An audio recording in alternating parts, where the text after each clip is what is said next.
شیخ الاسلام ٹرسٹ کی جانب سے پٹھانی باغل کی مسجد میں یہ ہمارا دوسرا ہفتہ بر اجتماع ہے، اور پچھلے گزشتہ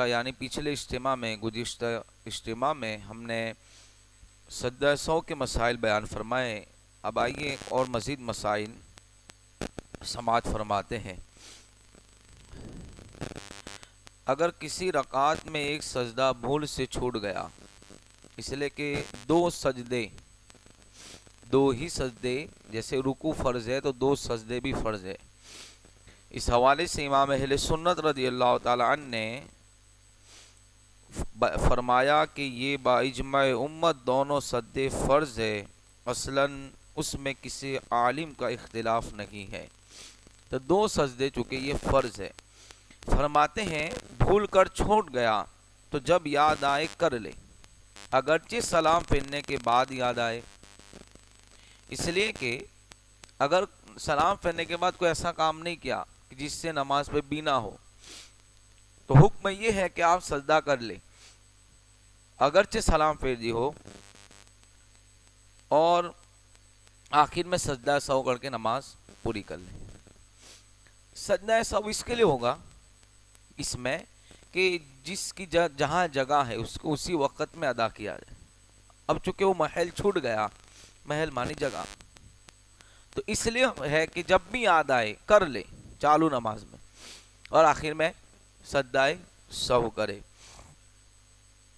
سجدے میں کم از کم 3 مرتبہ سبحان ربی الاعلیٰ کہنا یہ سنت ہے، لیکن امام نے سر اٹھا لیا تو پھر ہم ایک بار ہی کہیں گے، جیسے میں نے پچھلے اجتماع میں اس کو بتایا تھا، خاص طور پہ تراویح میں 5-7 یہ افضل ہے۔ اگر تسبیح چھوڑ دیا یا 1-2 بار ہی کہا تو اس سے سجدہ سہو واجب نہیں ہوتا۔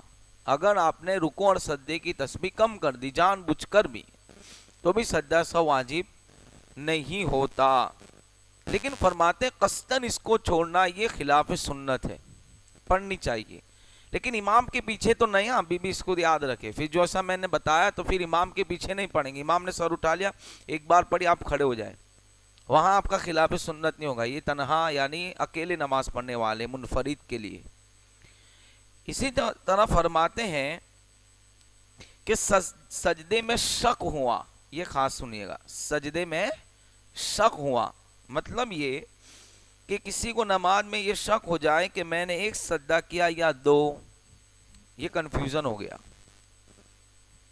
اور یہ مسئلہ نماز میں اور جگہ بھی کہ بھئی پڑھی ہے کہ نہیں پڑھی، تو اس کو سننا غور سے، یہ آپ کو ہر جگہ کام آئے گا، اور یہ چیز وضو میں بھی کہ میرا وضو آپ نے کیا اور ٹوٹا کہ نہیں ٹوٹا، اس میں بھی یہ کام آئے گا بہت غور سے۔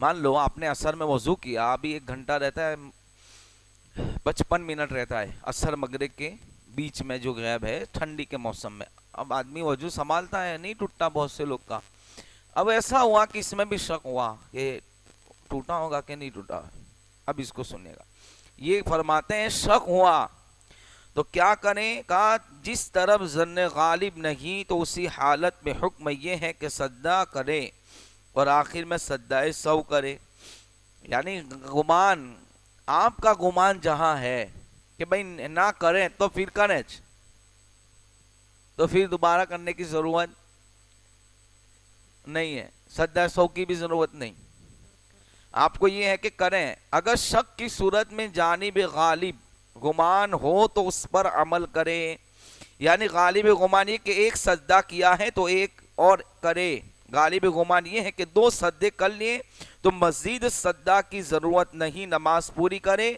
اور سجدہ سہو کی بھی ضرورت نہیں۔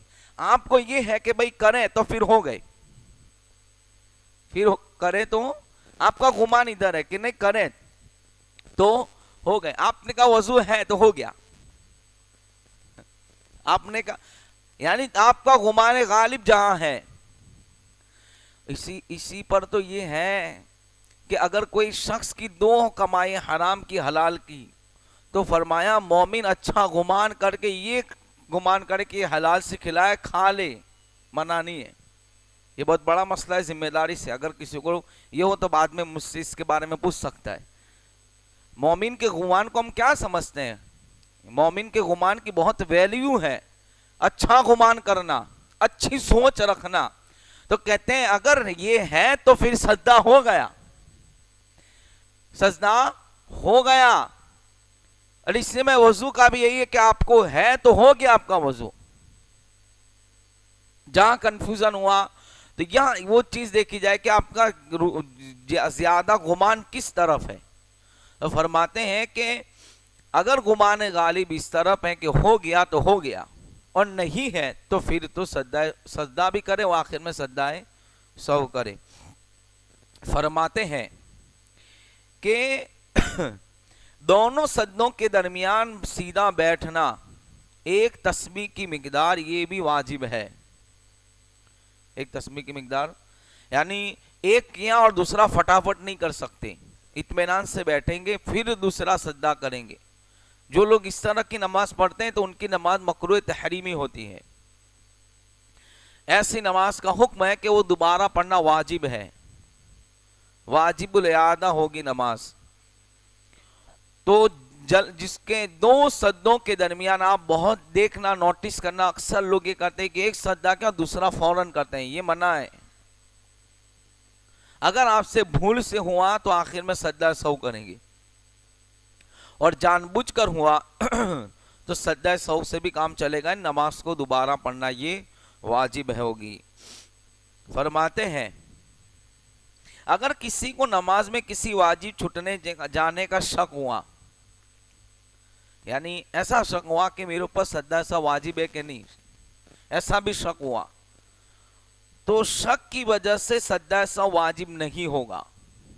شک کی وجہ سے سجدہ سہو واجب، یعنی یہ جتنی بھی غلطیاں ابھی تک دو اجتماع میں بتائی اس میں بھی شک ہوا کہ میرے سے غلطی ہوئی ہے کہ نہیں، میں سجدہ سہو کروں کہ نہ کروں، تو فرماتے ہیں کہ محض شک کی بنیاد پر سجدہ سہو واجب نہیں ہوگا. البتہ غالب گمان، پھر یہاں گمان کی بات آئی ہے کہ واجب چھوٹ گیا ہے تو پھر آخر میں سجدہ سہو کریں.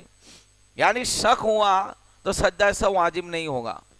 لیکن یہ ہے کہ آپ کا گمان کہتا ہے کہ نہیں چھوٹا جائے، زیادہ ادھر رجحان ہے کہ بھئی چھوٹا ہے، میرا سجدہ سہو مجھے کرنا پڑے گا. تو اب چونکہ غالب گمان ادھر ہے، گمان غالب ادھر ہے، تو اب کیا کریں گے، سجدہ سہو کریں گے. لیکن شک ہے، کوئی گمان نہیں ہے، بس کنفیوژن ہے، تو پھر فرماتے ہیں سجدہ سہو واجب نہیں ہوگا. کسی میں سجدہ سہو واجب نہ تھا لیکن قاعدہ آخرہ میں اس کو سجدہ سہو کے بارے میں شک ہو گیا تو سجدہ سہو کیا ہے یا نہیں، تو اسی حالت میں غالب ظن وہی بات پر عمل کرے.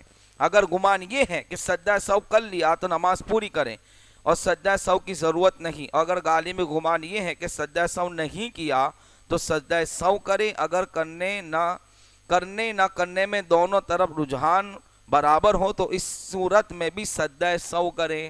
یعنی اس میں بھی شک ہوا کہ میں نے سجدہ سہو کرا ہے کہ نہیں، تو پھر کہتے وہی غالب گمان جدھر ہو کرے. لیکن فرماتے اب دونوں طرف دماغ کے کہ یہ بھی ہے کہ نہیں کرا، نہیں ایسا بھی ہے کہ کرا، دونوں 50-50% ہے، تو شریعت نے اس کا بھی حل بتایا.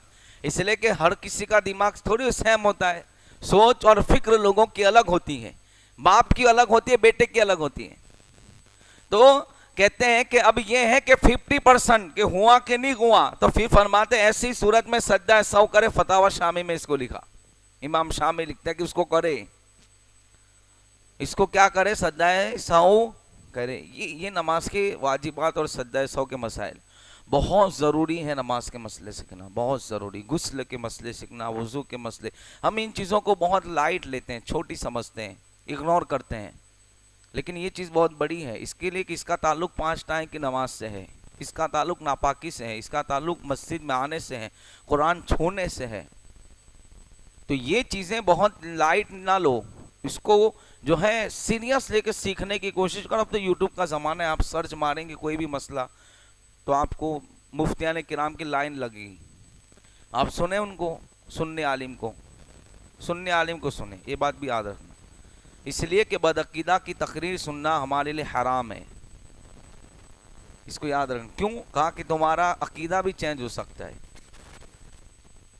ہاں یہ ایک الگ تفصیلات ہے، لیکن یاد رکھنا سننے عالم کی سنیں، اس لیے کہ اس سے عقیدہ بچتا ہے. تو نماز کے مسائل نہیں سمجھ میں آتا آپ پوچھیں، لیکن اس کو سیکھیں.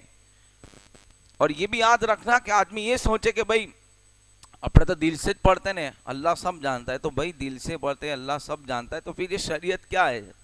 پھر اس کے بارے میں آپ کیا کہیں گے کہ ہم نہیں سیکھیں گے؟ کہ نہیں چلے گا، نہیں سیکھنا پڑے گا. نماز کی حفاظت کرنی پڑے گی. وہ منہ پہ ماری جائے گی نماز، کیا ہوگا؟ حدیث پاک میں آئے کہ 60 سال تک نماز پڑھنے والے کی بھی نماز منہ پہ ماری جائے گی. تو وہ کیوں ماری جائے گی؟ نماز نہیں تھوڑی پڑھی تھی، لیکن جیسی پڑھنی چاہیے ویسی نہیں پڑھی تھی. تو اس لیے یہ چیزیں بہت ضروری ہیں سیکھنا ہمارے لیے. اور اس کو سیکھیں، نہیں سمجھ میں آتا آپ علماء سے رابطہ کریں، پوچھیں کہ ہمیں یہ مسئلہ سمجھ میں نہیں آتا. تو یہ چند مسائل تھے جو میں آگے بیان نہیں کرتا، یہ 4 ہی مسئلے بیان کیے تاکہ آپ کے دماغ میں محفوظ رہے. تو یہ مسائل تھے.